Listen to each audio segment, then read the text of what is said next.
எப்பொழுதும் மகிழ்ச்சியாக இருங்கள் நேயர்களுக்கு அன்பு நிறைந்த வணக்கங்கள்.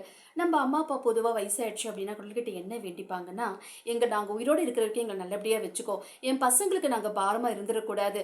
நோய் நொடி இல்லாம படுக்கையா இருக்காம நாங்க இருக்கிற வரைக்கும் நல்லா இருக்கணும் அப்படின்ட்டு எல்லா அம்மா அப்பாவும் பசங்களுக்கு கஷ்டம் கொடுக்கக்கூடாது அப்படின்ட்டு வேண்டிப்பாங்க. ஆனா ஒரு தாயின் வேண்டுதல் இப்படி கூட விசித்திரமா இருக்குமா? வித்தியாசமா இருக்குமா? அப்படின்ட்டு எனக்கு நினைக்க வச்சதுங்க ஒரு சம்பவம். என்னன்னா, நான் ட்ரெயின்ல ஒரு இடத்துக்கு போயிட்டே இருந்தேன். என் பக்கத்துல ஒருத்தவங்க உட்கார்ந்திருந்தாங்க. அவங்க பையன் ஹைப்பர் ஆக்டிவ் ஆட்டிசம் குறைபாடு இருக்கிற ஒரு மாற்றுத்திறனாளி ஒரு குழந்தை. அவங்க எதிர்க்க ஒருத்தவங்க தெரிஞ்சவங்க உட்கார்ந்திருந்தாங்க. "எப்படி இருக்கீங்க? உங்க பையன் எப்படி இருக்கான்? பரவாயில்லையா?" அப்படின்னு கேட்குறாங்க. அதுக்கு அவங்க சொல்றாங்க, நல்லா இருக்காங்க." நல்லாருக்கும். அதுக்கெல்லாம் எந்த ஒரு குறைச்சலுமே இல்ல. ஆனா, என்னுடைய மரணம் என் பையனுக்கு தெரியக்கூடாது. என் பையனுடைய மரணம் எங்களுக்கு தெரியக்கூடாது. இப்படிப்பட்ட ஒரு வாழ்க்கை யாருக்குமே கிடைக்கக்கூடாது. நரகம் நிறைஞ்ச வாழ்க்கை நாங்க வாழ்ந்துகிட்டு இருக்கோம் அப்படி சொல்லிட்டு அப்படியே கண்ணீர் விட்டாங்கங்க. அந்த வேண்டுதல் எனக்கு ரொம்ப வித்தியாசமா இருந்துச்சு. அப்போ 2 பேருமே 2 பேருடைய மரணத்த தாங்க முடியாது.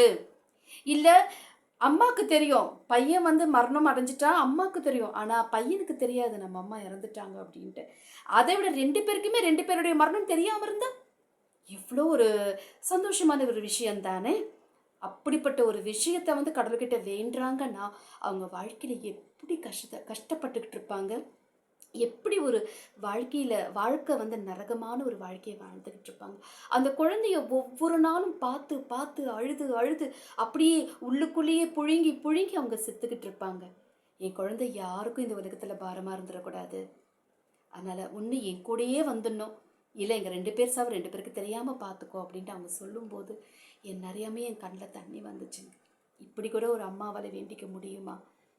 அதை கம்பேர் பண்ணும்போது நம்ம வாழ்க்கை எப்படிப்பட்ட வாழ்க்கைங்க? அருமையான வாழ்க்கை. மனித பிறவி, மனித வாழ்க்கை என்பது ஒரு வரம்.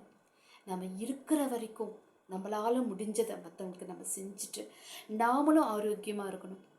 மற்றவங்க சந்தோஷத்தை பார்த்து சந்தோஷப்படுறதானுங்க உண்மையான மகிழ்ச்சி. யோசிக்கலாமா?